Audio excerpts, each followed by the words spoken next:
Sometimes the bravest thing you can do is open your heart when the world has taught you to keep it closed. Sometimes love arrives not in grand gestures, but in the small voice of a child who refuses to let the adults around her give up on hope. Emperor Lucerus ruled an empire, but had forgotten how to live. At 57, he thought his time for tenderness had passed. Then a 6-year-old girl marched past his guards, blood on her cheek, and made a demand that would change everything. "You need an empress," she told the most powerful man in Rome, "and my mom needs protection." The Senate wanted him to remarry for politics. This child wanted him to marry for something much simpler, because her mother was alone and afraid, and emperors were supposed to protect people. What happens when duty and heart finally point in the same direction? Before we jump back in, tell us where you're tuning in from. And if this story touches you, make sure you're subscribed, because tomorrow I've saved something extra special for you. The morning sun cast long shadows across the marble floors of the Palatine Palace as Emperor Lucerus made his way through corridors that had witnessed the rise and fall of dynasties. His footsteps echoed with a measured cadence, not hurried, never hurried, for an emperor did not rush. The signet ring on his finger caught the light as he adjusted his toga, the heavy gold bearing the imperial eagle worn smooth from 30 years of constant use. That ring had sealed death warrants and peace treaties in equal measure, had pressed into wax that would determine the fate of millions. Sometimes, in the quiet hours before dawn, Lucerus wondered if the ring had worn him smooth as well. The palace stirred to life around him. A carefully orchestrated dance of servants, scribes, and senators that had barely changed since Augustus first claimed these halls. Lucerus knew every face, every routine, every subtle shift in behavior that might signal ambition or treachery. He had learned long ago that survival at the pinnacle of power required constant vigilance, a lesson written in the blood of predecessors who had grown complacent. Caesar, the voice belonged to Marcus Aurelius Crassus, his chief advisor and one of the few men who dared approach the emperor without formal summons. The aging senator's toga was immaculate as always, but Lucerus noted the slight tremor in his hands that spoke of advancing years. They were all growing old together, he realized, the men who had helped him forge this empire from the chaos of civil war. "The Senate awaits your pleasure," Crassus continued, though his tone suggested the Senate's patience was wearing thin. "They grow restless about the matter we discussed." The matter.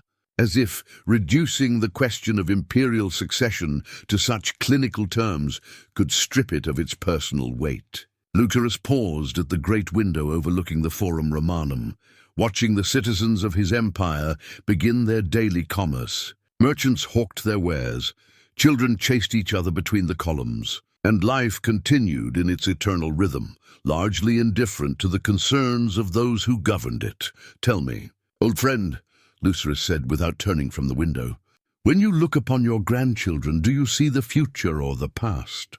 Crassus joined him at the window, his weathered face reflecting years of political maneuvering. "I see hope, Caesar. Hope that they will know peace, as we could not." "Peace," Lucerus rolled the word around his tongue like a foreign vintage. 30 years I have fought to give them peace.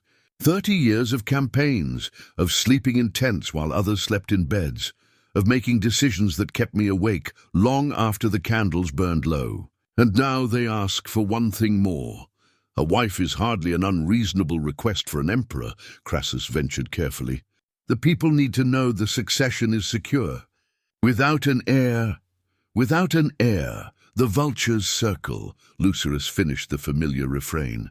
"Yes, I know. The same vultures who smile at my table and vote in my Senate. The same ones who would carve up this empire the moment my heart stops beating." He turned from the window, and Crassus saw something in the emperor's eyes that gave him pause, not the cold calculation that had defined Lucerus for decades, but a weariness that went deeper than flesh.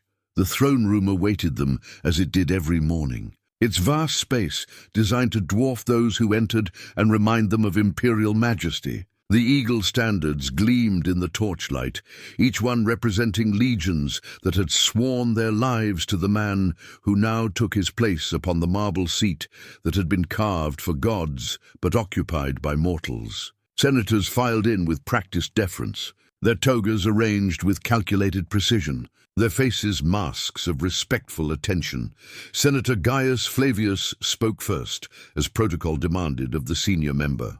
His voice carried the authority of age and position, but Lucerus heard the underlying urgency that political necessities could not entirely disguise. "Caesar, we come before you today as servants of Rome, cognizant of the great responsibilities that rest upon your shoulders and the challenges that face our empire." The formal language was a dance they had performed countless times, but today it felt particularly hollow. Lucerus found his attention wandering to the small details, the way the morning light struck the marble, the subtle shifting of weight among the senators that spoke of private conversations and predetermined positions. These men who spoke of Rome's future had likely spent hours the night before debating which noble families might provide suitable candidates for. "Empress, the eastern provinces remain restless," another senator continued, "and reports from the northern frontier suggest renewed barbarian activity. In times of uncertainty, the people look to their emperor not just for strength, but for continuity, the security of knowing that Rome's future is assured." Lucerus allowed them their speeches, their carefully constructed arguments that all led to the same inevitable conclusion. He had ruled too long to be unaware of political reality, had fought too many battles to ignore strategic necessities. But somewhere in the chambers of his heart, chambers he had locked away years ago after burying his first wife, a voice whispered that perhaps there were considerations beyond mere strategy. Helena had been barely 18 when they married, a political alliance that had surprised them both by blossoming into genuine affection. She had been fire and laughter in a world that demanded stone and silence. Her death in childbirth had taken not just her life and their sons, but something essential from Lucerus himself. He had thrown himself into conquest and governance with the fervor of a man fleeing grief, building monuments to distraction on foundations of duty. "Caesar," Senator Crassus's voice cut through his reverie, "shall we arrange meetings with the daughters of suitable houses?" Lucerus studied the faces before him, earnest, ambitious, calculating, and felt the weight of expectation like chains around his shoulders. These men saw him not as a person, but as an institution, a mechanism for ensuring Rome's continuity. Perhaps that was what he had become, he reflected. Perhaps that was what emperors were meant to be. "You speak of Rome's future," he said finally, his voice carrying across the marble expanse. "Tell me, senators, what of Rome's present? What of the people who struggle today, who hunger today, who face dangers we cannot imagine from the safety of these walls?" The question seemed to catch them off guard. Senator Flavius cleared his throat diplomatically. "Certainly, Caesar, the welfare of all Romans is our constant concern. But surely you understand that the stability provided by a clear succession serves all citizens, from the highest to the lowest." "Of course." Lucerus rose from his throne, the movement causing the assembled senators to straighten reflexively. "We shall continue this discussion tomorrow. For now, I would walk among the people whose future you are so eager to secure." It was an unusual request. Emperors typically viewed their subjects from a distance, protected by ceremony and protocol.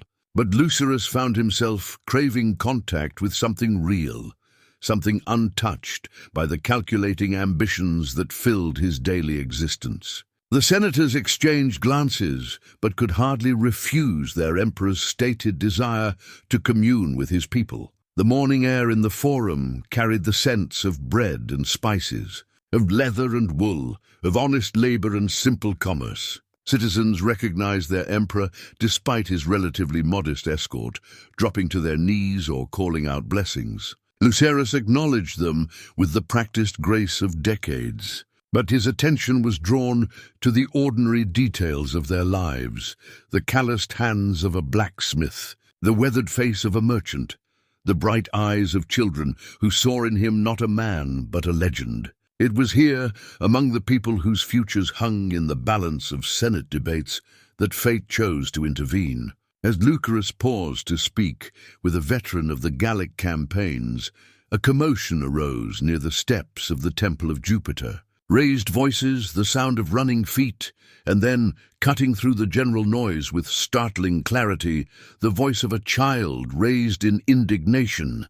"You can't make us leave. We have as much right to be here as anyone else." Lucerus turned toward the disturbance, his hand instinctively moving to the pommel of his ceremonial sword. Through the crowd, he could see a small figure facing down what appeared to be several much larger opponents. The child, a girl, he realized, stood with her feet planted firmly, her chin raised in defiance that would have been admirable in a seasoned warrior. "Little girl," one of the men was saying in a tone of forced patience, "this is no place for beggars. Take your mother and find somewhere else to display your misfortune. We're not beggars." The child's voice rang with outrage. "My mother is a healer. She helps people. And I—" Her words were cut short as one of the men reached for her arm, causing her to stumble backward against the temple steps. The crowd that had gathered seemed content to watch the drama unfold. Some with sympathy, others with the detached interest of those whose own troubles left little room for concern about strangers. But as the man's hand closed on the child's wrist, something stirred in Lucerus that he hadn't felt in years. A protective instinct that transcended political calculation or imperial dignity. Before his guards could react, before protocol could intervene, Emperor Lucerus found himself moving through the crowd with swift, purposeful strides. The sight of their emperor approaching caused an immediate hush, but the little girl seemed oblivious to the change in atmosphere. Blood trickled from a small cut on her cheek where she had struck the stone. But her eyes burned with undiminished defiance. What happened next would be recounted in the streets and taverns of Rome for months to come. The most powerful man in the known world stopped before a 6-year-old girl with torn clothes and fierce courage, and in that moment, both their destinies shifted on its axis. The Emperor's ring caught the sunlight as he extended his hand, not in command or condescension, but in the simple gesture of one person helping another. And in the child's eyes, as she looked up at him without fear or false deference, Lucerus saw something he had forgotten existed: hope untempered by experience, courage unmarked by defeat, and a heart that still believed the world could be good. Neither of them knew it yet, but in that moment, among the marble columns and morning shadows of the Roman Forum, the course of an empire was about to change forever. The child stared up at Emperor Lucerus, with eyes that held no trace of fear, a remarkable thing, considering that grown senators trembled in his presence. Blood still trickled from the cut on her cheek, but she made no move to wipe it away. Instead, she studied his face with the intense scrutiny that only children possessed, as if she were weighing his worthiness rather than the other way around.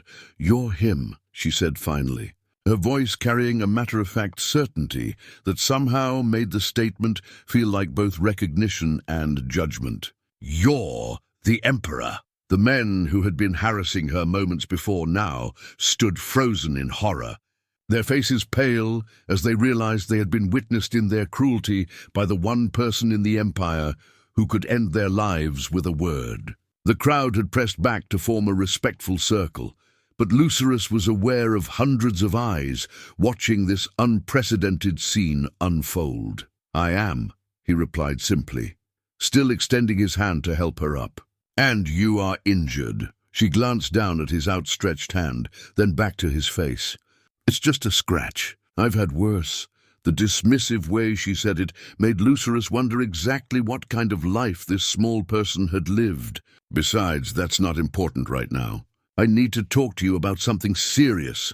Behind him, Lucerus could hear the sharp intake of breath from his guards and advisors. Children did not make demands of emperors. Citizens prostrated themselves, begged for audiences through proper channels, offered gifts and flattery in hopes of gaining imperial attention. They certainly did not treat the ruler of the known world like a neighborhood elder they wished to consult about neighborhood troubles. Yet something in the girl's manner, the straightforward sincerity, the complete absence of calculation or fear, made Lucerus find himself responding as a man rather than as an institution. "What is it you wish to discuss?" She straightened her shoulders in a gesture that reminded him suddenly of his own bearing when addressing the Senate. "You need an empress," she announced with the confidence of someone delivering obvious truth.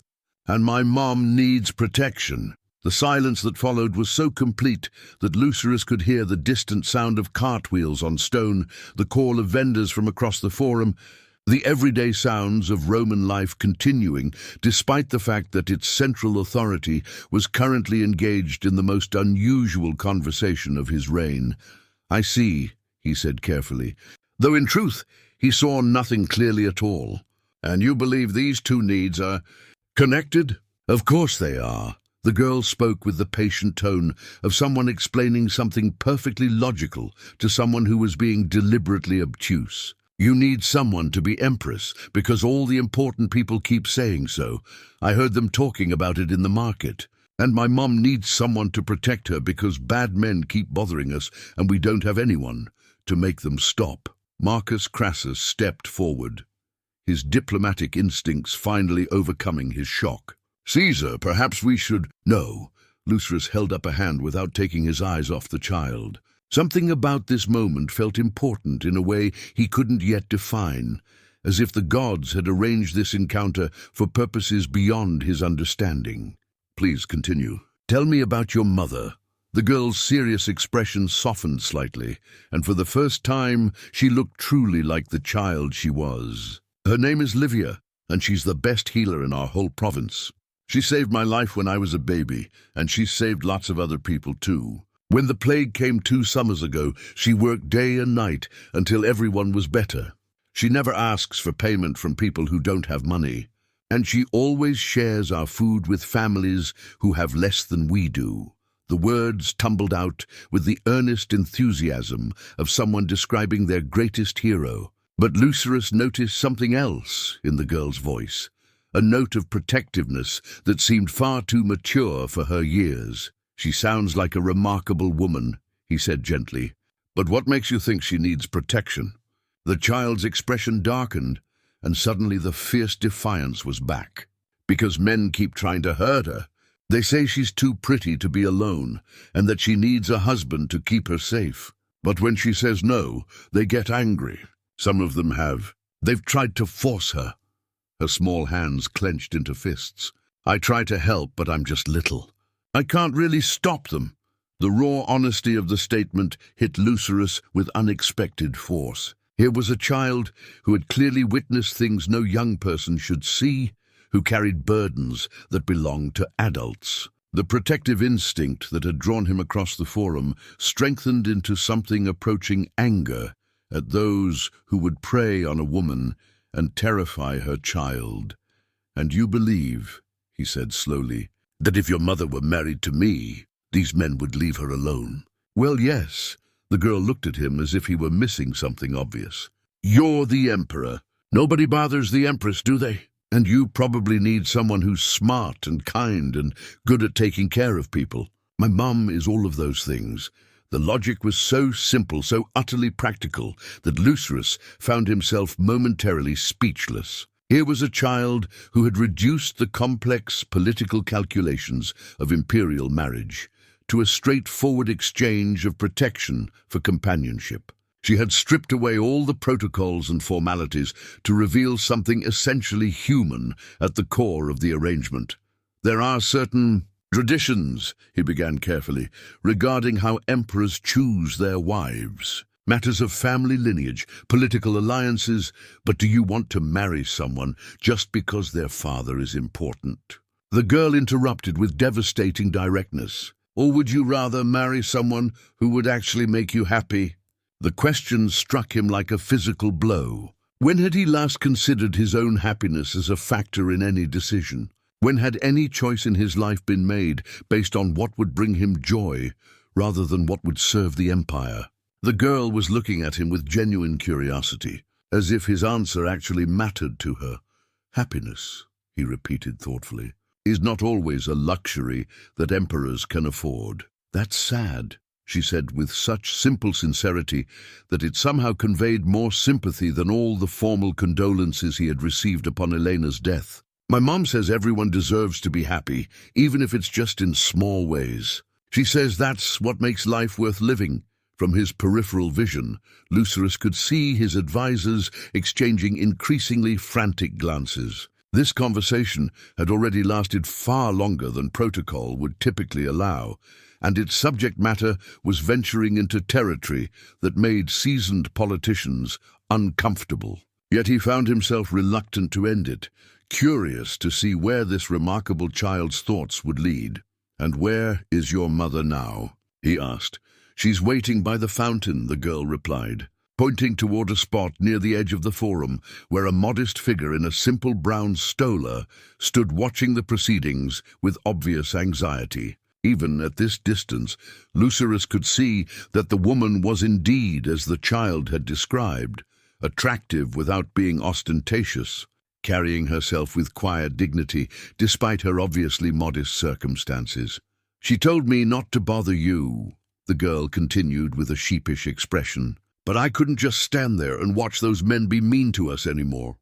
Sometimes grown-ups are too polite to ask for what they really need." The wisdom in that statement, the recognition that adult politeness often served as a barrier to honest communication, struck Lucerus as surprisingly profound. How many of his own dealings with the Senate and foreign ambassadors were hampered by layers of diplomatic courtesy that obscured rather than revealed true intentions.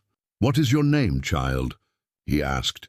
"I'm called Mira," she replied, then added with touching formality, "It's an honor to meet you, Your Majesty." "The honor," Lucerus found himself saying, "is entirely mine, Mira." He straightened, suddenly aware that the entire forum was watching, that this moment would be discussed and debated throughout the city before the sun set. But instead of his usual concern for public perception, he felt something else entirely, a sense of possibility he hadn't experienced in years. "Would you," he said carefully, "be willing to introduce me to your mother?"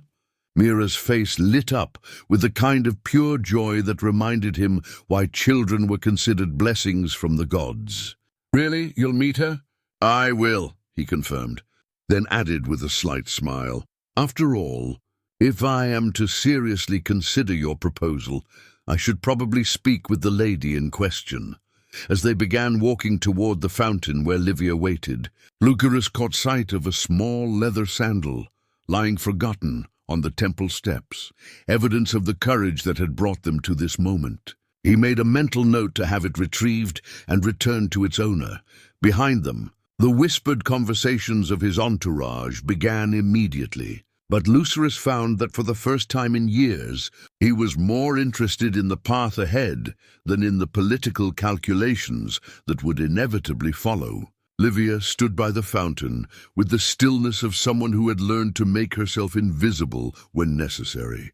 Her hands were folded carefully in front of her, and though her posture spoke of quiet dignity, Lucerus could see the tension in her shoulders as she watched her daughter approach with the most powerful man in the empire. When their eyes met across the forum stones, he saw intelligence there, and wariness, and something else that took him a moment to identify.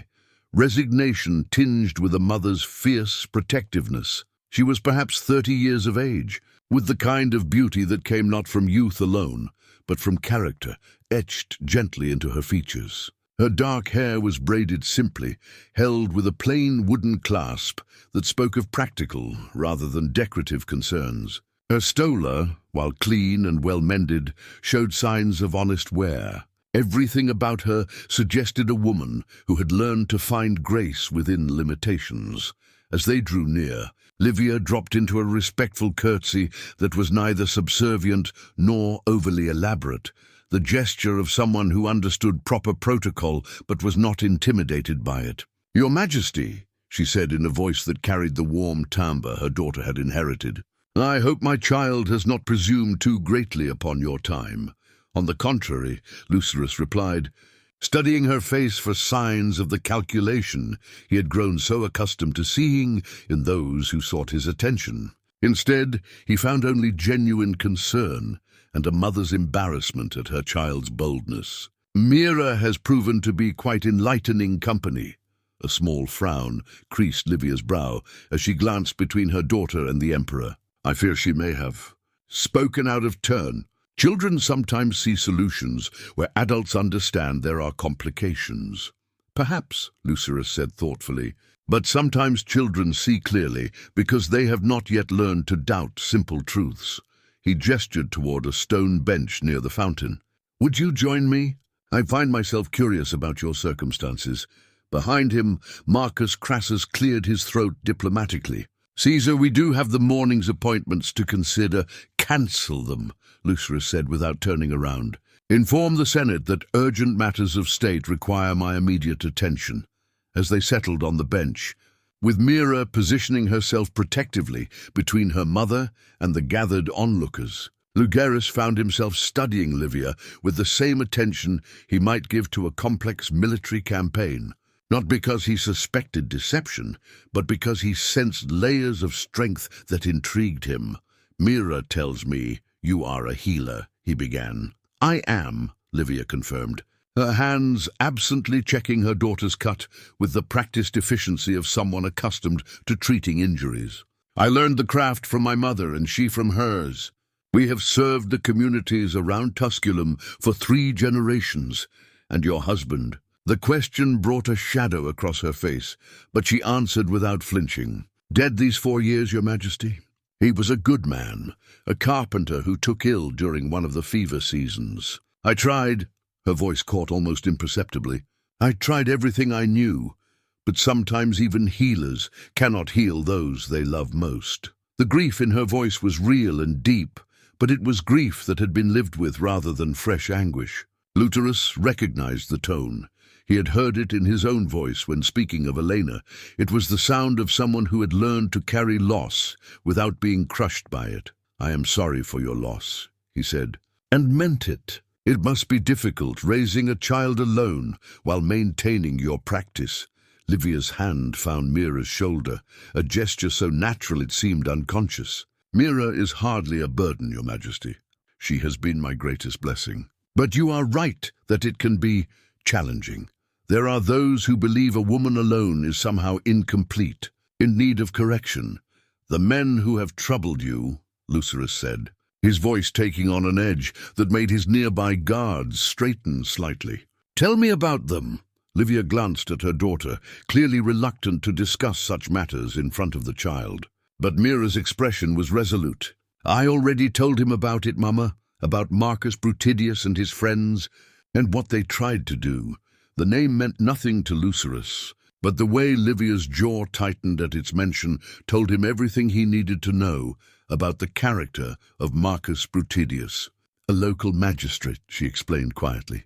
He has expressed interest in marriage. When I declined his proposal, he began to make life difficult for us.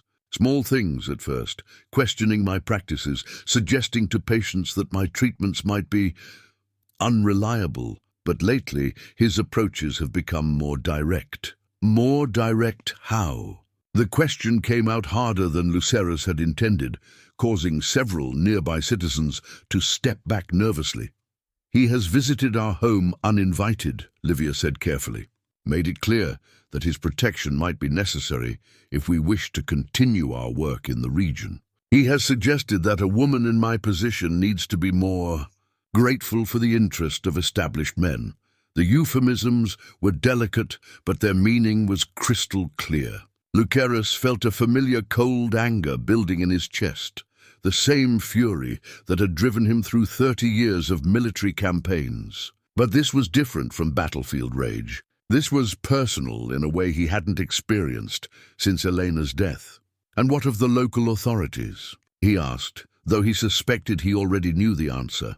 Marcus Brutidius is the local authority in most matters that concern our district, Livia replied with bitter practicality. His family owns much of the land, provides employment for many of the residents. Even those who might disapprove of his methods are reluctant to challenge him directly. Mira, who had been listening with the serious attention of a child forced to mature too quickly, suddenly spoke up. "That's why I thought of you," she said, looking directly at Lucerus. "Because you're more important than he is. If you were Mama's husband, he'd have to leave us alone." The simple logic was unassailable, but Lucerus found himself thinking beyond the immediate problem to the broader implications. And what would you think, Livia, of such an arrangement? A marriage of convenience to provide protection. For the first time since they had begun talking, Livia's composure wavered slightly. She looked at him with something approaching wonder, as if she couldn't quite believe the conversation was actually happening. "Your Majesty, surely you cannot be serious. I'm a simple healer, the widow of a carpenter.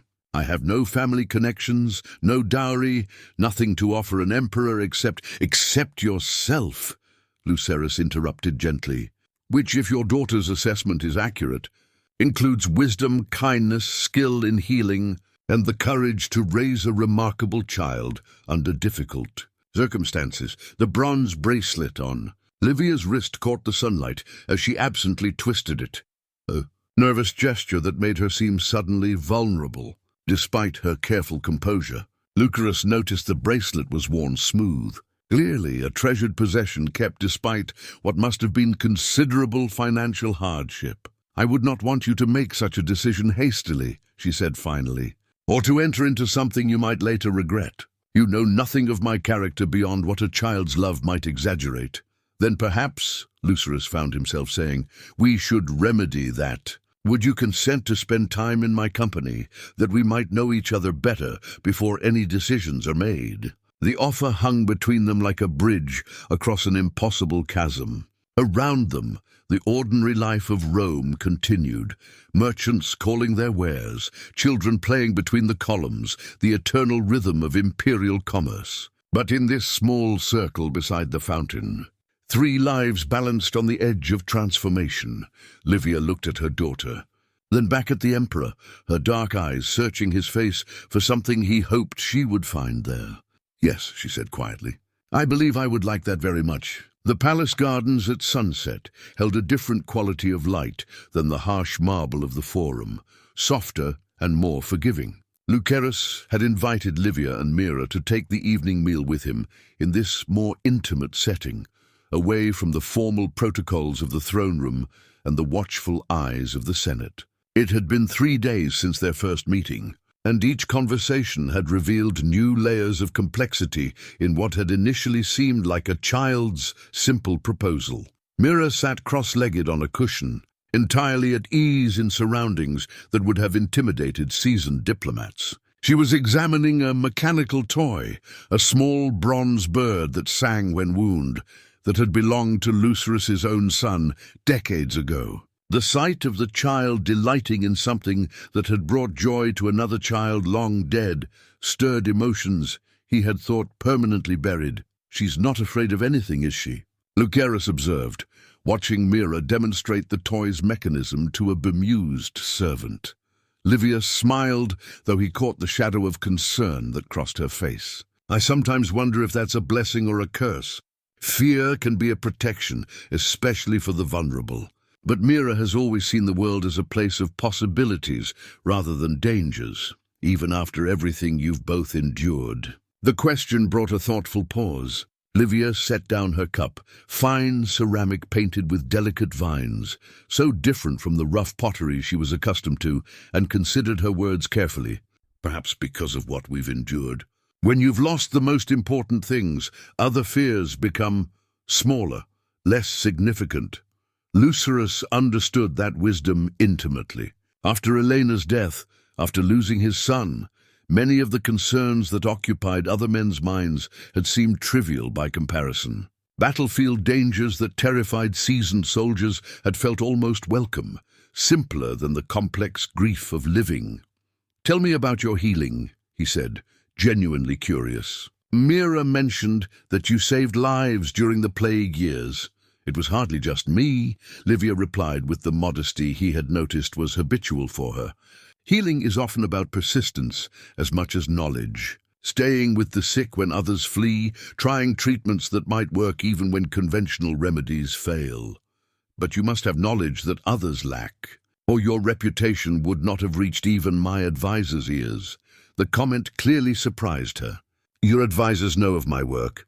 I make it my business to know about those who serve my empire, especially those who serve it well. This was partially true. He did maintain extensive networks of information, but the whole truth was that he had spent the better part of 2 days having every detail of Livia's life investigated, not from suspicion, but from a thoroughness that was second nature to a man who had survived 3 decades of political intrigue. What his investigators had found was remarkable in its consistency. Every person questioned had spoken of Livia with genuine respect and affection. She had indeed worked tirelessly during the plague, often without payment, often at considerable risk to herself. Her treatments were unconventional but effective, combining traditional Roman medical knowledge with techniques she had somehow acquired from Greek physicians and even foreign traders. I study constantly, she admitted. Any scroll, any traveler who carries knowledge of healing, I try to learn what I can. My husband used to say I collected remedies the way other women collected jewelry. The mention of her husband was casual, without the sharp pain he had noticed in their earlier conversations. Lucerus realized she was growing comfortable enough in his presence to speak naturally of her past, rather than carefully editing her words. What would you collect now, if you could have anything? He asked, surprising himself with the personal nature of the question. Livia looked at him with those dark eyes that seemed to see more than most people revealed. Time, she said without hesitation. Time to watch Mira grow up safely. Time to learn everything I could about healing. Time to... She paused, coloring slightly. Time to understand people better. I've spent so many years focused on bodies and their illnesses. I sometimes wonder what I might learn about minds and hearts if I had the luxury of study. The answer intrigued him. He had expected her to mention security, comfort, perhaps even beauty, the things most people craved when pressed to honesty. Instead, she had revealed an intellectual hunger that resonated with his own constant need to understand and master complex challenges. You could have such time, he said carefully. As my wife, the words hung between them like a bridge half built. They had danced around this possibility for 3 days, but this was the first time either had spoken it so directly. Mira, who had been absorbed in her toy, suddenly looked up with interest. Are you asking Mama to marry you? I am exploring the possibility, Lucerus replied, with the diplomatic precision that had served him in countless negotiations. But such decisions should not be made hastily. Why not? Mira's directness cut through the adult complexity as it always did. You like each other, I can tell. And you both need the same things. Company, someone to care about, someone to take care of. Plus Mama could help people here in Rome too, not just in Tusculum, from the mouths of children, Lucerus thought. The girl had reduced the entire complicated matter to its essential elements with devastating clarity. Marriage involves more than mutual regard, Livia said gently to her daughter. There are questions of compatibility, of whether 2 people can build a life together that serves them both. But you are compatible, Mira insisted with the certainty of someone who had observed both parties carefully. You both think before you speak. You both worry about other people more than yourselves. And you both get that sad look sometimes when you think no one is watching. The observation was so accurate it was almost painful. Lucerus found himself meeting Livia's eyes with a rueful expression that acknowledged the child's uncanny perception. She's quite observant, he said. Painfully so.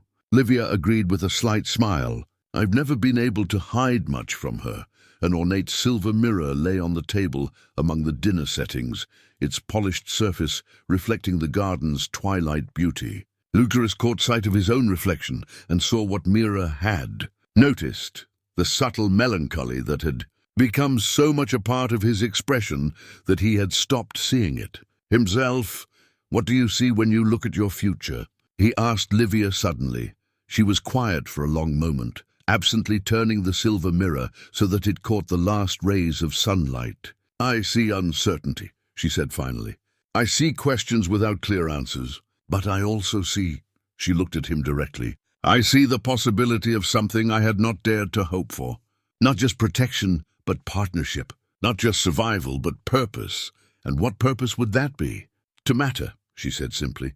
"To use whatever gifts I have in service of something larger than my own small concerns. To give Mira a childhood that includes wonder as well as safety." It was, Lucerus realized, exactly what he had been searching for without knowing it. A way to matter not just as an emperor, but as a man. A way to build something lasting that went beyond military victories and political achievements. "Then perhaps," he said, reaching across the table to cover her hand with his, "we should stop exploring possibilities and start making plans." The silver mirror caught their joined hands in its reflection.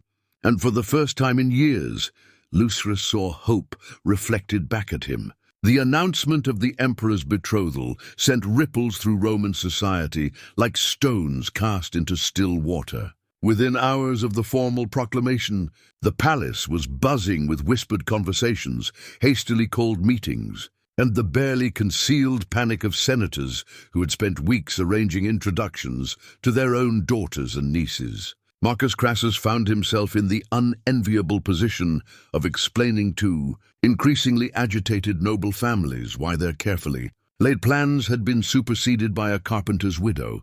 From Dusculum. Lucerus observed the chaos from his private study, reviewing reports from his administrators, while Livia worked quietly at a small table nearby. She had taken to spending her mornings in the palace, ostensibly to familiarize herself with imperial protocols, but in practice serving as an informal advisor on matters that required a different perspective than his usual counselors provided. "The tribune Gaius Maximus has requested an audience," Crassus announced as he entered with the day's correspondence. His tone was carefully neutral, but Lucerus caught the underlying tension. "He wishes to discuss the political implications of your choice." "I imagine he does," Lucerus replied, without looking up from his scrolls. "What does he propose to discuss specifically?" "He mentioned concerns about precedent, about the message sent to allied families who have long supported your reign." Crassus paused diplomatically. He also raised questions about the lady's background investigation. This caught Lucerus's attention. He set down his stylus and fixed his advisor with a sharp look. "What questions?" "Nothing substantial," Crassus assured him quickly. "But some of the senators are curious about her methods of healing. There are suggestions that she may employ unconventional techniques."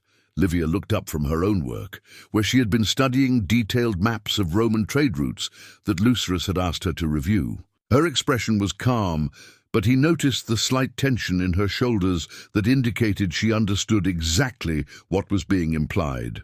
"Unconventional how?" she asked with the direct manner he had come to appreciate. Crassus looked uncomfortable. "There are rumors of foreign influences in your practice. Techniques learned from Greek physicians, perhaps even Eastern traders. Some question whether such methods are appropriate for the imperial household." The accusation was delicately phrased, but its meaning was clear. In a Rome that prided itself on traditional values and viewed foreign influences with suspicion, suggestions of exotic healing practices could be dangerous, particularly for someone about to marry the emperor. "I see," Livia said thoughtfully. "And would these concerned senators prefer an empress who allows people to die rather than one who saves them, using knowledge that originated beyond Roman borders?" The response carried steel beneath its reasonable tone, and Lucerus felt a surge of admiration for her composure under pressure. She was handling political maneuvering with the same calm competence she brought to medical crises. "Perhaps," Lucerus said, rising from his desk, "we should address these concerns directly. Arrange a meeting with the full Senate. Let them voice their objections openly, rather than whispering in corridors." "Caesar," Crassus began carefully, "such a meeting might provide a forum for opposition to crystallize, or it might demonstrate that their emperor has chosen wisely." Lucerus moved to stand beside Livia's chair. a gesture of support that was not lost on his advisor. "I prefer honest opposition to hidden scheming. At least honest enemies can be reasoned with or defeated cleanly." The meeting was arranged for the following morning, and word of it spread through the city faster than news of military victories. By evening, Lucerus could see crowds gathering in the forum, drawn by the unusual spectacle of an emperor publicly defending his choice of bride. The novelty of the situation, a ruler justifying personal decisions to his subjects, was unprecedented enough to attract attention from every level of Roman society. That night, as they prepared for what would essentially be a trial by Senate, Lucerus found Livia in the palace garden, where they had shared their first real conversation.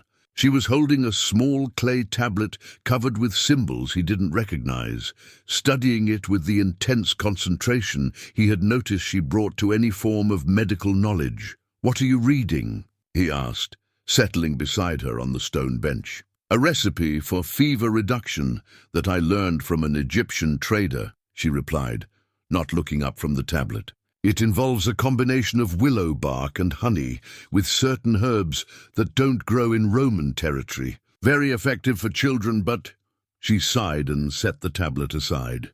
"But apparently the kind of thing that makes senators nervous. Are you having second thoughts?" The question came out more vulnerable than he had intended. The possibility that she might withdraw from their engagement, that political pressure might succeed where personal incompatibility had not, was more disturbing than he cared to admit. Livia turned to face him fully, her expression serious but not fearful. "Are you asking if I'm frightened of a room full of angry senators? Or if I'm reconsidering marriage to a man who might be forced to choose between his empire and his wife?" The directness of the question was characteristic of her, but it highlighted the very real stakes they faced. An emperor who lost the support of the Senate faced civil war, exile, or death. An emperor's wife who was perceived as a threat to Roman values faced similar dangers. "Both, I suppose," he admitted. "I'm not frightened of the senators," she said with quiet confidence. "I faced plague and desperate patients and men who thought they could intimidate me because I was alone. Politicians may use different weapons, but they're still just people trying to get what they want." And the other question. She was quiet for a moment, absently turning the clay tablet in her hands. "I knew when I agreed to this that it would be complicated, but I also know that you're not the kind of man who abandons people under pressure. If you were, Mira and I would never have needed your protection in the first place." The simple faith in his character was both humbling and strengthening. She had seen him at his most human, had observed how he treated those with no power to benefit him, and had drawn conclusions about his essential nature that went deeper than political calculation. "The Senate will ask difficult questions tomorrow," he warned her. "They'll try to make you seem dangerous, foreign, inappropriate for imperial marriage. Then I'll have to convince them otherwise." She looked at him with a slight smile. How hard can it be to explain that healing people is not a threat to Roman values? Despite the seriousness of their situation, Lucerus found himself chuckling. "You might be surprised. The Senate has a remarkable ability to find threats in the most innocent activities." "Well," Livia said, standing and brushing dust from her stola. "Then tomorrow they'll learn what it's like to debate with someone who spent years convincing suspicious patients to trust her judgment. Politicians may think they're persuasive, but they've never tried to talk a frightened mother into letting a stranger treat her sick child." As they walked back toward the palace, Lucerus realized that his concern had shifted. He was no longer worried about whether Livia could handle the political challenges of imperial marriage. After watching her calm competence over the past weeks, he was beginning to think the Senate had no idea what they were about to face. The clay tablet remained on the bench, forgotten in the gathering darkness, a small symbol of the foreign knowledge that had sparked this crisis, and the healing wisdom that might yet resolve it. The Senate chamber at dawn held a gravity that even seasoned politicians respected. Marble columns rose toward a ceiling that had witnessed the rise and fall of dynasties, their surfaces worn smooth by centuries of momentous decisions. "Today," Those columns would observe something unprecedented, an emperor's intended bride defending herself before the assembled representatives of Roman power. Livia entered the chamber with quiet dignity, her simple but elegant stola a marked contrast to the elaborate togas surrounding her. She had chosen to wear her bronze bracelet and a small pendant that had belonged to her mother, reminders of who she was beyond the political theater she was about to navigate. Mira walked beside her, having insisted with characteristic determination that she should be present for this important moment. Senator Gaius Flavius rose to address the assembly, his aged voice carrying the weight of decades in Roman politics. Honored colleagues, we gather today to discuss a matter of profound importance to our empire's future. While we respect our emperor's right to choose his bride, we must also consider our responsibility to Rome itself. The opening was measured, respectful, but Lucerus recognized the careful phrasing that politicians used when preparing to deliver devastating attacks. He sat in his ceremonial chair, every inch the imperial authority, but his attention was focused on Livia's response to the formal atmosphere. She showed no signs of intimidation. Instead, she studied the assembled senators with the same careful attention she might give to symptoms in a difficult case, clearly assessing personalities and motivations with clinical precision. The woman in question, Senator Flavius continued, while doubtless possessed of personal virtues, brings certain concerns that we feel obligated to raise. Questions about her background, her practices, her suitability for the elevated position she would assume.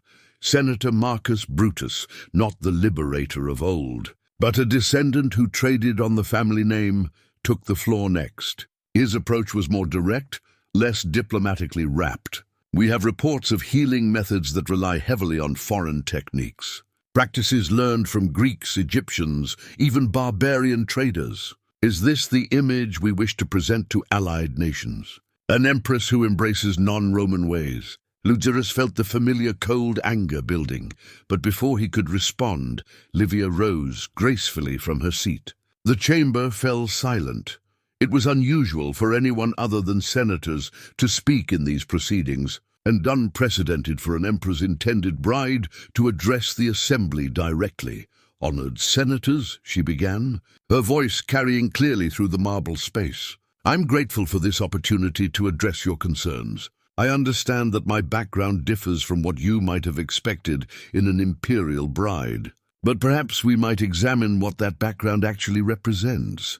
She moved slightly forward, not presumptuous enough to step into the speaking circle, but close enough to make eye contact with her questioners. "You speak of foreign healing methods as if knowledge itself could be Roman or barbarian. But tell me, when your child burns with fever, do you care whether the remedy comes from Roman tradition or Egyptian wisdom? When your wife struggles in childbirth, does the origin of the technique matter more than her survival?" The personal nature of her examples was deliberate.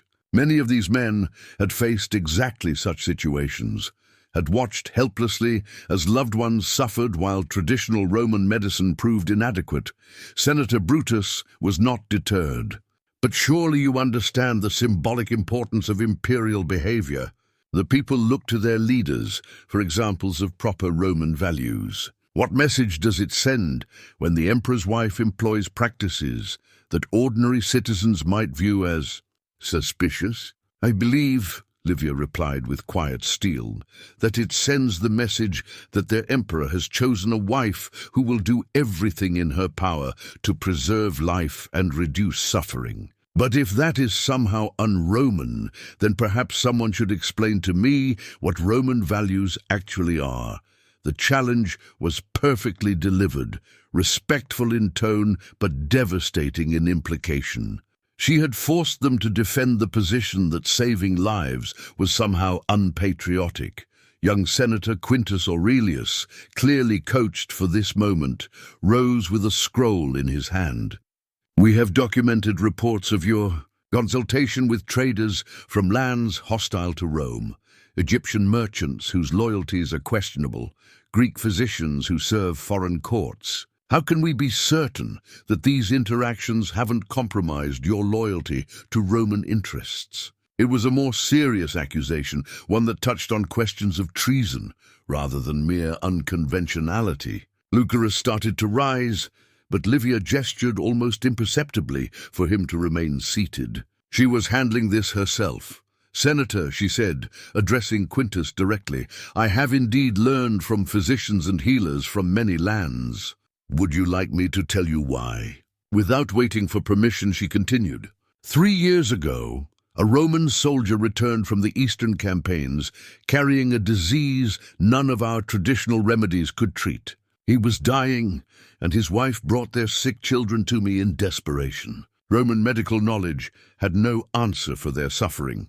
She paused, letting the image settle in the senator's minds. "I spent 2 days searching through every scroll I could find, consulting with every healer within a day's travel. Finally, an old Greek physician mentioned a treatment he had learned in Alexandria. It worked. The soldier lived. His children lived. Was I wrong to seek that knowledge? Should I have let them die to preserve the purity of Roman medical practice?" The chamber was completely silent now. Even Senator Brutus seemed to struggle for a response to such practical moral clarity. But Livia was not finished. "You want to know about my loyalty to Rome? Then know this. Every life I have saved serves Rome. Every soldier I have healed returns to defend Roman borders. Every child I have treated grows up to contribute to Roman prosperity. Every mother I have helped bring her baby safely into the world adds to Roman strength." She straightened, and for a moment Lucerus saw not the modest healer he had come to know, but the formidable woman who had raised a remarkable daughter while facing down local magistrates and hostile neighbors. "I do not serve Rome by limiting my knowledge or closing my mind to wisdom wherever it might be found. I serve Rome by being the best healer I can possibly be, by saving as many Roman lives as my skills allow. If that makes me unsuitable as an empress, then I fear you have mistaken the purpose of imperial power." The silence that followed was profound. Lucerus realized that Livia had done something remarkable. She had reframed the entire debate. Instead of defending herself against charges of foreign influence, she had forced the Senate to question whether their definitions of Roman virtue were adequate to serve Roman needs. An ornate golden stylus lay on the table before the senior senator, its elaborate design contrasting sharply with the simple bronze bracelet on Livia's wrist. The difference seemed to symbolize everything about this confrontation: ornate tradition facing practical wisdom, elaborate ceremony confronting simple truth. Senator Crassus, recognizing that the political winds were shifting, rose to speak. "Perhaps," he said carefully, "we should consider whether the empire might benefit from an empress who brings such comprehensive dedication to the welfare of Roman citizens." It was a diplomatic retreat, but it signaled that the opposition was beginning to crumble. Lucerus allowed himself a small smile as he watched his future wife face down the most powerful men in the empire with nothing but honesty and unshakable moral conviction. The golden stylus caught the morning light, streaming through the chamber's windows. But it was the bronze bracelet that seemed to glow with quiet triumph. The assassination attempt came 3 nights before the wedding, when the palace should have been at its most secure. Lucerus woke not to the sound of intruders, but to complete silence, an absence of the usual night sounds that had trained instincts screaming danger before his mind fully processed the threat. The guards who should have been making their rounds were nowhere to be heard. The servants who typically moved through the corridors, preparing for the morning's activities, were absent. He reached for the dagger he kept beneath his pillow, a habit from 30 years of military campaigns that palace life had never quite erased. The blade was cold against his palm as he moved silently toward the door, every sense alert for signs of what had gone wrong. The corridor beyond his chambers was dimly lit by oil lamps that cast dancing shadows on marble walls. Nothing seemed obviously amiss, but the wrongness persisted, a quality of stillness that spoke of careful planning rather than natural quiet. Lucerus had survived too many battlefields to ignore such instincts. He was halfway to Livia's quarters when he heard it, the soft sound of footsteps that were trying too hard to be silent. Not the measured pace of guards making rounds, but the careful movements of someone who didn't belong. Someone who knew exactly where they were going and what they intended to do when they arrived.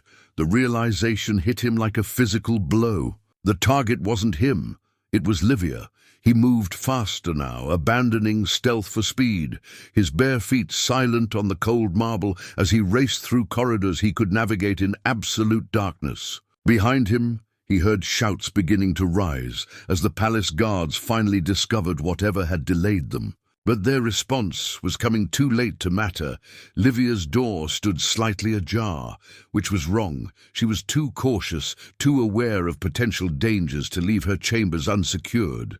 Lucerus pushed through the entrance with his dagger raised, expecting to find intruders bent over his future wife's bed. Instead, he found Livia standing calmly beside her window, fully dressed despite the late hour, while 3 men in dark clothing lay unconscious on her floor.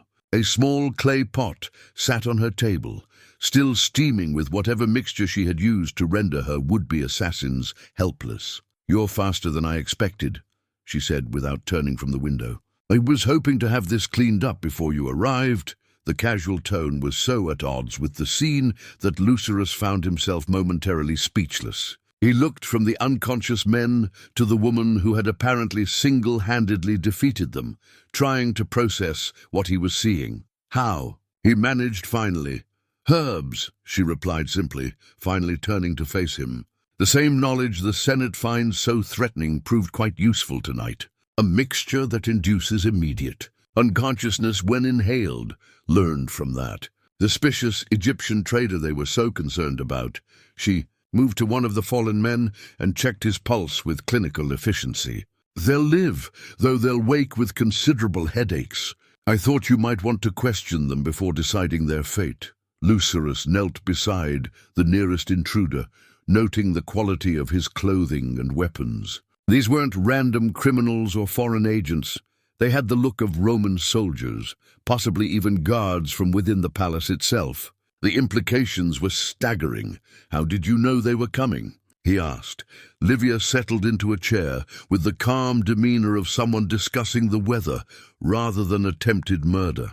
"I didn't, not specifically, but I've been expecting something like this since the Senate meeting. Opposition that fails in public has a tendency to turn to private solutions." The observation was delivered with such matter-of-fact certainty that Lucerus realized she had been preparing for this possibility all along. While he had been focused on political maneuvering and wedding preparations, she had been anticipating and planning for much more direct threats. "You've been sleeping armed," he said, noting the small knife that lay on her table beside the smoking pot. "I've been sleeping prepared," she corrected. "There's a difference. A knife might stop one assassin, but it wouldn't help against 3.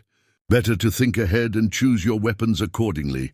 The palace guards finally arrived, led by Marcus Crassus, who looked appropriately horrified at finding unconscious intruders in the future Empress's chambers. But Lucerus noticed his advisor's eyes moving quickly over the scene, cataloguing details with the sharp attention of someone trying to understand how a carefully planned operation had gone so badly wrong. "Caesar," Crassus began, "how did they penetrate the palace defenses?" "The guards were drugged," Livia interrupted calmly. "The same herb mixture I used on these 3, but in a different concentration. Enough to make them drowsy and inattentive, not enough to knock them unconscious. Someone with access to the kitchens introduced it into their evening meal." The casual expertise with which she analyzed the attack was beginning to trouble Lucerus almost as much as the attack itself. "You seem remarkably well informed about the methods used." "I should be," Livia replied, meeting his gaze directly, "since I'm the one who suggested them."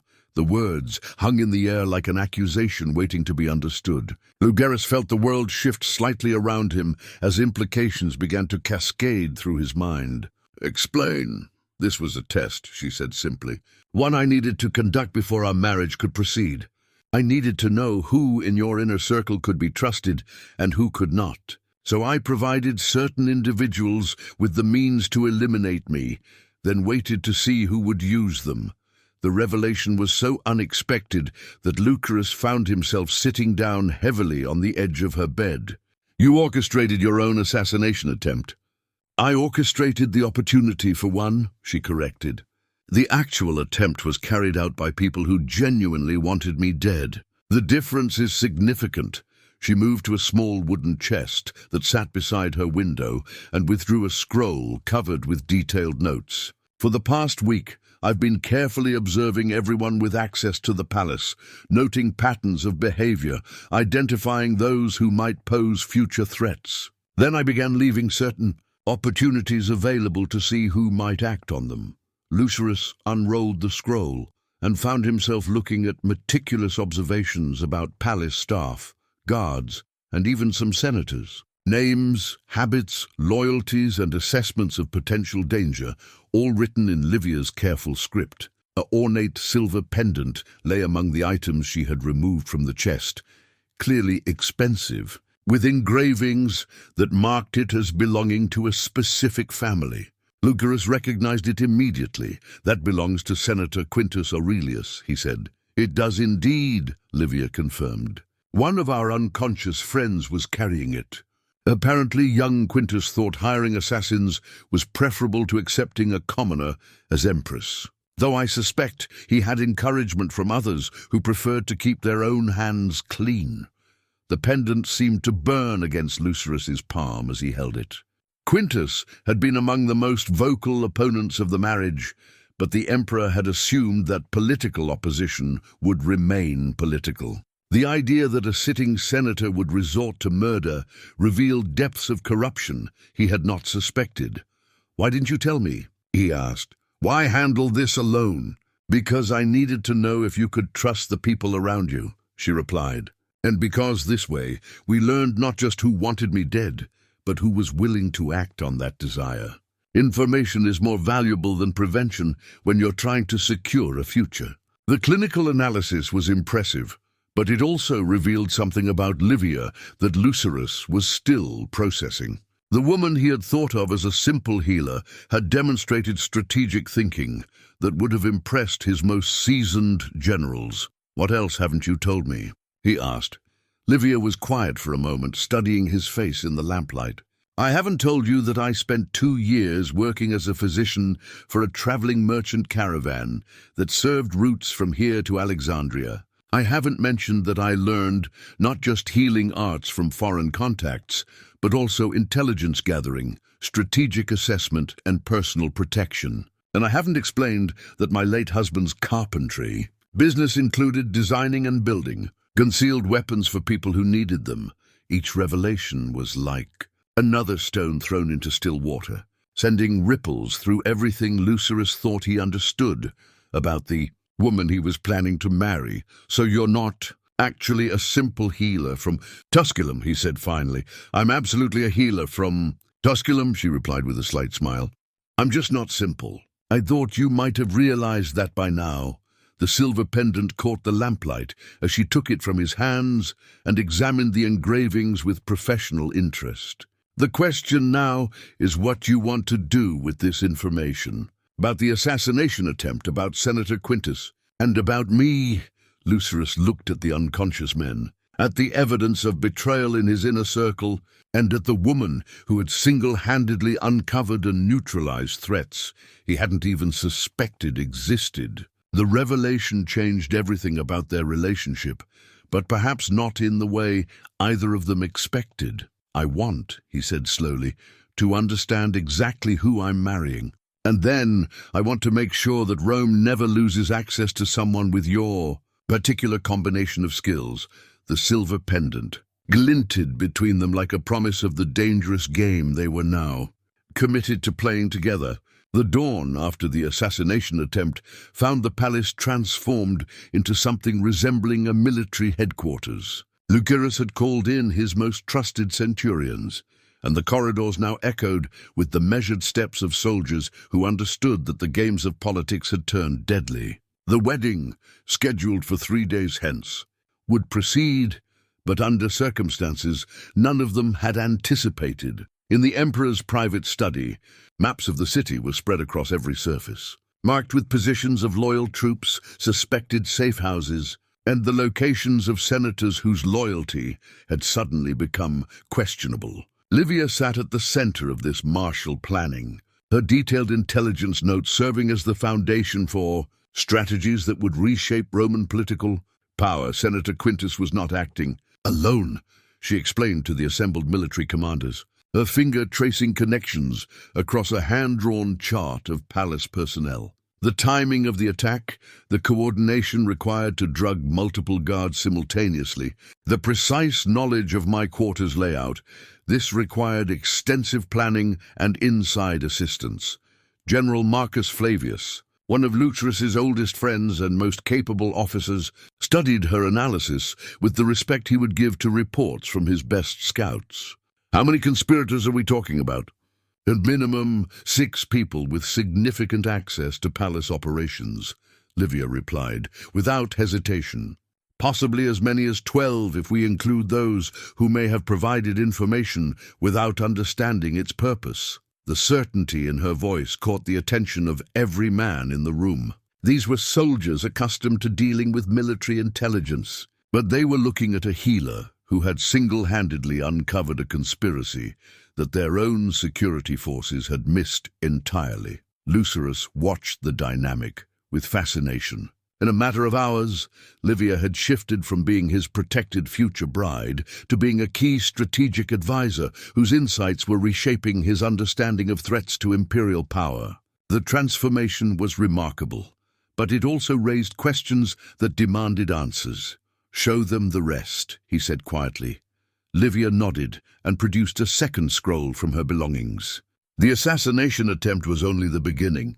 Based on the evidence we recovered, there's a coordinated effort to destabilize the succession by eliminating me before the marriage, and then using the resulting chaos to challenge the Emperor's judgment. She unrolled the scroll to reveal a timeline that made the blood drain from several faces around the table. Tomorrow, during the pre-wedding ceremonies at the Temple of Jupiter, there will be a spontaneous demonstration calling for the Emperor to choose a more suitable bride. The day after, during the wedding feast itself, someone will attempt to poison the wine service. If both attempts fail, they're prepared to use the wedding night as a final opportunity. The clinical precision with which she outlined the various murder attempts was unsettling. General Flavius voiced what several others were thinking. "How can you be so certain of their plans?" "Because," Livia said with a slight smile that held no warmth, "I've been feeding them information that encouraged these specific approaches. When you want to catch conspirators, sometimes the best method is to help them conspire." The revelation sent another ripple of shock through the assembled officers. Lucerus realized that his future wife had not only uncovered the plot against her life, she had actively shaped it to maximize the intelligence she could gather about her enemies. "You've been manipulating them," he said, though the words carried admiration rather than accusation. "I've been providing them with opportunities to reveal themselves," she corrected. "Every plan they believe they've developed was actually a choice between options I made available to them. This way, we know exactly when and how they'll strike, which gives us considerable tactical advantages." Centurion Gaius Marcellus, a veteran of the Germanic campaigns, leaned forward with intense interest. "What kind of advantages?" Livia moved to a detailed map of the temple complex and began marking positions with swift, confident strokes. "We know they're expecting the demonstration to distract palace guards from temple security. We know they believe the Emperor will be focused on protecting me rather than watching for broader threats. And we know they're counting on the wedding celebrations to provide cover for their final attempts." She straightened and looked around the room at faces that now regarded her with something approaching awe. "What they don't know is that we'll be ready for every move they make, with countermeasures already in place." The strategy session continued through the morning, with Livia providing details that would have impressed Rome's finest military strategists. She had maps of every building surrounding the temple, profiles of every person with access to the wedding preparations, and contingency plans for scenarios that most generals wouldn't have considered.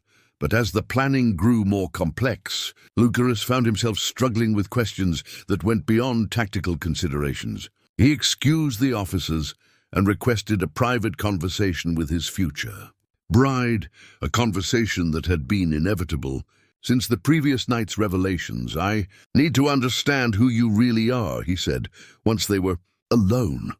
Livia set down her stylus and met his gaze directly. "You know who I am. I'm a healer, a mother, a woman who has learned to survive in a world that's often hostile to people like me. Everything else is just additional skills that include intelligence gathering, strategic planning, and the ability to manipulate complex political situations," Lucerus pointed out. "Those aren't talents that develop accidentally." She was quiet for a moment, absently straightening the maps that covered his desk. When she spoke, her voice carried a weight of memory that explained much about the woman she had become. "My husband wasn't just a carpenter," she said finally.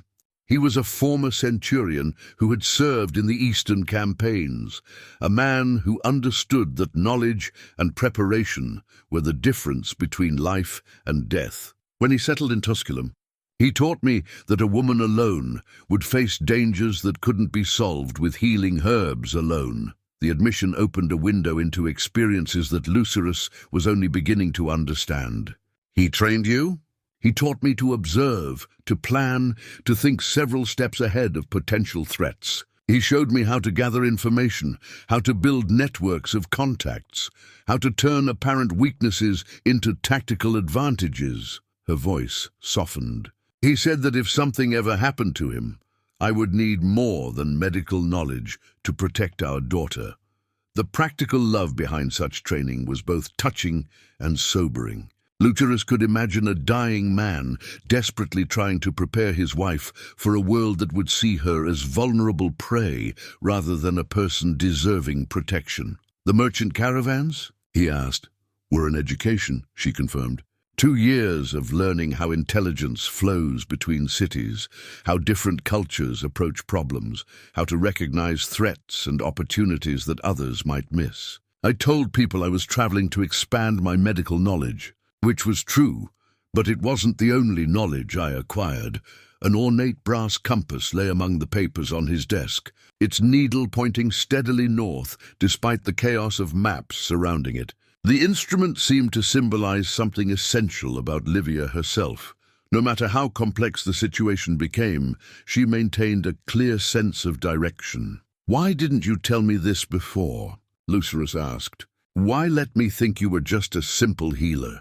"Because you needed to fall in love with the woman, not the strategist," she replied with devastating honesty.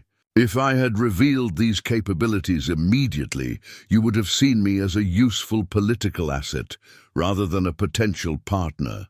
You needed to choose me for who I am, not for what I can do." The distinction was profound, and it spoke to an understanding of human nature that impressed him almost as much as her tactical skills. She had managed their entire courtship to ensure that his feelings were genuine rather than calculating. "And now," he asked, "now that I know what you're capable of?" Livia stood and moved to the window that overlooked the city where their wedding would take place in just 2 days. "Now we find out if you can love both the woman and the strategist. Because, after tomorrow, pretending to be simple is no longer an option. Too many people have seen what I'm really capable of." The brass compass caught the morning light as she turned it absently in her hands. "The question is whether you're prepared to have an empress who is as dangerous as she is devoted." Lucerus joined her at the window. Looking out at the Rome they would soon rule together, a city that contained both loyal citizens and deadly enemies, both opportunities and threats that would require all their combined skills to navigate. "I think," he said slowly, "that Rome needs an empress who is dangerous. The only question is whether our enemies are prepared for what they've unleashed." He reached for the compass in her hands, noting how its needle remained steady despite the motion. "We'll face whatever comes next together. But first, we have a wedding to survive. The brass compass settled between their joined hands, its unwavering direction pointing toward a future that would demand everything they had learned about love, strategy, and the deadly art of ruling an empire. The morning of the wedding dawned with deceptive serenity. Rome's citizens began gathering in the streets before sunrise, drawn by the spectacle of imperial marriage and the promise of celebrations that would include free wine and entertainment. But beneath the festive atmosphere, carefully positioned soldiers moved through the crowds with practiced invisibility, and palace guards maintained communication through hand signals that most observers would mistake for casual gestures. Lucerus stood in his private chambers as servants helped him into the ceremonial toga that had been worn by emperors for generations. The white wool was embroidered with gold thread that caught the morning light, and the purple stripe that marked his rank seemed to glow with imperial authority. But his attention was focused on the small bronze mirror that reflected not just his appearance, but the controlled tension in his eyes. "Caesar," Marcus Crassus announced from the doorway. "The preliminary reports are encouraging. No unusual activity at the temple, and our people are in position throughout the processional route." And Livia, ready and remarkably calm for a woman who expects multiple assassination attempts before evening, his advisor replied with grudging admiration. "She's reviewing the final security arrangements with General Flavius, as if she were planning a military campaign rather than her own wedding." Which, Lucerus reflected, was essentially what she was doing. The realization that his bride was potentially more tactically astute than some of his generals was still settling into his understanding of what their marriage would become. A messenger arrived with word that the crowds were growing, larger than anticipated, a complication that could provide either additional cover for their enemies or unwelcome chaos that might disrupt their carefully laid plans. Lucerus made his way to the palace's main observation deck, where he could assess the situation personally. The view was magnificent and concerning in equal measure. Thousands of citizens filled the forum and surrounding streets, their festive mood creating an energy that pulsed through the morning air. But such crowds were also perfect cover for those with hostile intentions, and Lucerus found himself scanning faces with the automatic vigilance of someone who had survived 30 years of potential threats. "Your Majesty." The voice belonged to young Tribune Cassius, one of the officers Livia had identified as completely trustworthy. "There's been a development." Lucerus turned from the view with sharp attention. "What kind of development?" "A delegation from the Senate has arrived, requesting a private audience before the ceremony begins. They claim to have urgent matters regarding imperial succession that cannot wait." The timing was suspicious, and exactly what Livia had predicted. "Which senators?" "Marcus Brutus leads them, along with Quintus Aurelius and 6 others. They insist the matter is too sensitive for public discussion." It was beginning. The demonstration at the temple that Livia had warned about was apparently being supplemented by a more direct political challenge. The conspirators were moving on multiple fronts simultaneously, just as her intelligence had suggested they would. "Where is Livia now?" Lucerus asked, in her chambers making final preparations. "She asked me to give you this." The tribune handed him a small scroll, sealed with familiar wax. Lucerus broke the seal and read the brief message written in Livia's precise script. "The game begins exactly as anticipated. Trust the plan, trust your instincts, and remember that sometimes the best defense is an overwhelming offense. Today, we end this." The confidence in those words was bracing, but it also highlighted how completely his future had become intertwined with a woman whose capabilities he was still discovering. An ornate golden pin lay on the table beside him, part of his ceremonial regalia, but also a reminder of the elaborate formalities that had governed his life before Mira's simple demand had changed everything. "Tell the senators I will receive them in the throne room in 1 hour, he instructed the tribune, "and inform General Flavius that we're moving to the accelerated timeline." The accelerated timeline was Livia's contingency plan for situations where their enemies moved faster than expected. Instead of reactive defense, they would seize the initiative and force the conspirators to respond to actions rather than execute their own plans. As the palace erupted into controlled activity around him, Lucerus found himself thinking about the journey that had brought him to this moment. 3 weeks ago, he had been a tired emperor, going through the motions of seeking a political marriage. Today, he was preparing to marry a woman who might be the most dangerous person in Rome, and discovering that the prospect filled him with anticipation rather than concern. The golden pin caught the sunlight as he attached it to his toga, its elaborate design a stark contrast to the simple bronze bracelet he knew Livia would be wearing. The difference seemed to encapsulate everything about what their union represented. Tradition enhanced by practicality, ceremony strengthened by genuine partnership. Caesar, Marcus Crassus, appeared again, this time with unmistakable urgency in his voice. There's been another development. A courier from the northern provinces has arrived with reports of barbarian movements along the frontier. The timing seems coincidental, too coincidental. If enemies within Rome were timing their moves to coincide with external pressures, the conspiracy was larger and more sophisticated than even Livia had initially suspected. But it also meant that today's confrontation would determine not just the fate of an imperial marriage, but the stability of the entire empire. Lucerus straightened his shoulders and felt the familiar calm that always preceded major battles settle over him. The skills that had made him a successful general would serve him well in the political warfare that was about to unfold. "Send word to Livia," he said. "Tell her the northern frontier complication suggests we're dealing with the full scope of the threat. And inform her that when she's ready, we'll show these conspirators exactly what kind of emperor they've been trying to manipulate." The golden pin gleamed against the purple of his toga as he prepared to face the most complex battle of his reign, one where victory would be measured not in territory conquered, but in the future secured for the empire he loved and the woman who had taught him to hope again. The throne room had never felt more like a battlefield.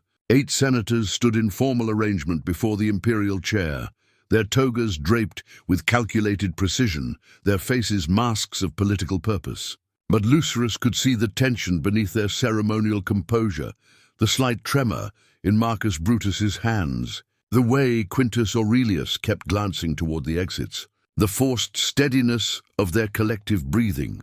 "Honored Caesar," Marcus Brutus began with the formal intonation that senators used when delivering prepared speeches. "We come before you today out of profound concern for the stability of our empire. Recent events have forced us to reconsider certain arrangements that may not serve Rome's best interests." Lucerus remained silent, allowing them to present their case while he studied their positioning, their body language, the small details that would reveal their true intentions. Behind his throne, he could sense the presence of loyal guards who understood that today's political theater might turn deadly without warning. "The woman you intend to marry," Quintus Aurelius continued, taking up the rehearsed narrative, "has demonstrated capabilities that raise serious questions about her true loyalties. A simple healer does not possess the knowledge she displayed in yesterday's incident." The careful phrasing was designed to sound like concern rather than accusation, but Lucerus heard the underlying threat clearly enough. They were suggesting that Livia was a foreign agent, a spy whose marriage to the emperor would compromise Roman security. "Furthermore," another senator added, "we have received disturbing reports from our northern frontiers. Barbarian movements that suggest coordination with hostile elements within our own borders. The timing of these developments, coinciding with your wedding, cannot be coincidental. It was skillfully done, the implication that external threats were somehow connected to Lucerus's choice of bride, that his personal decisions were endangering the empire. If he had been the weary, isolated emperor of 3 weeks ago, such arguments might have found purchase in his doubts, but he was no longer that man. "Senators," Lucerus said finally, his voice carrying the authority that had commanded legions across 3 continents. "I appreciate your concern for Rome's welfare. Indeed, I share it so completely that I have taken certain precautions to ensure that threats to imperial stability are properly addressed." The subtle change in his tone caught their attention, though they clearly didn't understand its significance yet. "Guards," he called, and the throne room doors opened to admit not just palace soldiers, but General Flavius leading a century of his most trusted legionnaires. The sound of armored boots on marble created an ominous rhythm that made several senators step back involuntarily. "Over the past 3 days," Lucerus continued conversationally, "my future wife has provided me with detailed intelligence regarding threats to imperial security. Threats that originate not from foreign enemies, but from within the Senate itself." Quintus Aurelius went pale. "Caesar, surely you don't mean to suggest—" "I mean to do more than suggest." Lucerus rose from his throne with deliberate grace, the movement causing every senator to tense visibly. "I mean to present evidence." General Flavius stepped forward with a collection of items that had been carefully preserved as evidence. The silver pendant found on an assassin in the future Empress's chambers. Gold coins bearing marks that trace them to specific senatorial households. Written correspondence discussing the timing of barbarian raids to coincide with political upheaval. Each item was displayed with military precision, but it was the senators' reactions that provided the most damning evidence. The guilt written across their faces would have been obvious to anyone with eyes to see. "The barbarian movements you mentioned," Lucerus said to Marcus Brutus specifically, "are indeed coordinated with hostile elements within our borders. Elements that include sitting members of the Roman Senate who have been providing information to our enemies in exchange for promises of power after my overthrow." The accusation hung in the air, like a sword blade, sharp and undeniable. But Lucerus was not finished.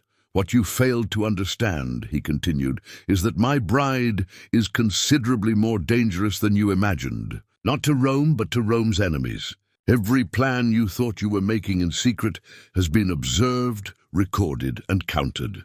Every move you prepared to make has been anticipated, as if summoned by his words." Livia entered the throne room through the secondary entrance, no longer dressed in simple healer's robes, but in the deep blue stola of an empress, with a silver diadem that caught the light like starfire.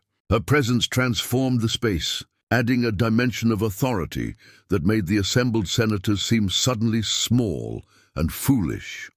"The demonstration at the temple," she said conversationally, "has been cancelled. The poison intended for the wedding feast has been replaced with harmless wine.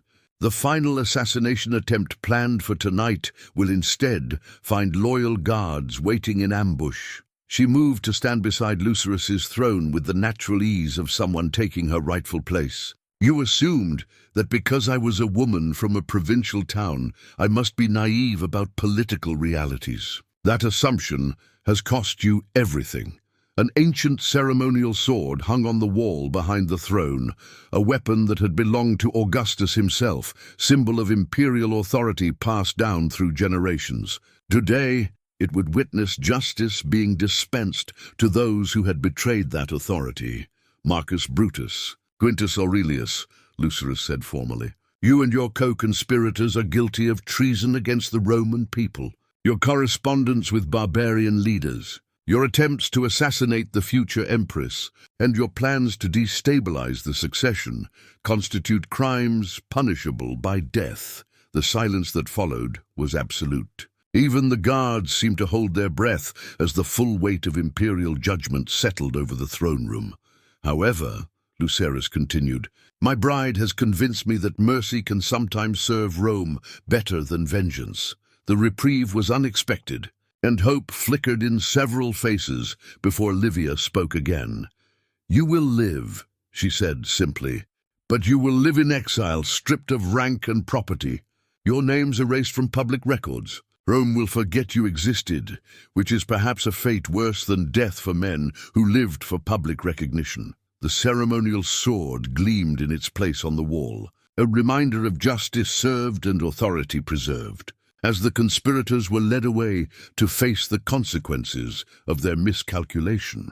The wedding of Emperor Lucerus and Empress Livia took place as the sun reached its zenith, bathing the temple of Jupiter in golden light that seemed to bless the union with divine approval. The crowds that had gathered throughout the morning erupted in celebration as word spread that the threats to imperial stability had been eliminated, and that their emperor had not only chosen a bride, but had chosen one whose wisdom had saved the empire from conspiracy. Mira stood beside her mother throughout the ceremony, no longer just a bold child who had demanded an audience with power, but the cherished daughter of Rome's new imperial family. She wore a small silver tiara that marked her new status, but her expression remained the same mixture of fierce pride and protective love that had characterized her from the beginning. The traditional vows were spoken with voices that carried across the temple steps to the thousands of citizens gathered in witness. But when Lucerus and Livia exchanged rings, simple bands of Roman gold, the words they spoke were their own. Promises that went beyond political alliance to embrace genuine partnership in the complex task of governing an empire. "I take you not just as my wife," Lucerus said, his voice carrying the weight of everything they had learned about each other, "but as my equal in the sacred duty of serving Rome. Your wisdom, your strength and your courage have already saved this empire once. I trust them to guide us both in the years to come." Livia's response was delivered with the same direct honesty that had first caught his attention. "I take you not just as my husband, but as my partner in building something greater than either of us could achieve alone. Together, we will serve not just Rome's power, but Rome's promise that justice, wisdom, and compassion can govern even the mightiest of nations." The rings gleamed on their joined hands as the priest spoke the final blessings, but it was their daughter's delighted laugh that sealed the moment with pure joy. Mira's simple plan had worked even better than she had imagined, bringing together not just two people who needed each other, but two leaders whose combined strengths would reshape how an empire could be governed. The celebration that followed would be remembered for generations, not for its elaborate displays of wealth, but for the genuine happiness that radiated from the imperial couple and touched everyone who witnessed it. Citizens who had come expecting political theater found themselves watching a family being born, a partnership being celebrated, and hope being renewed in ways they had not dared to expect.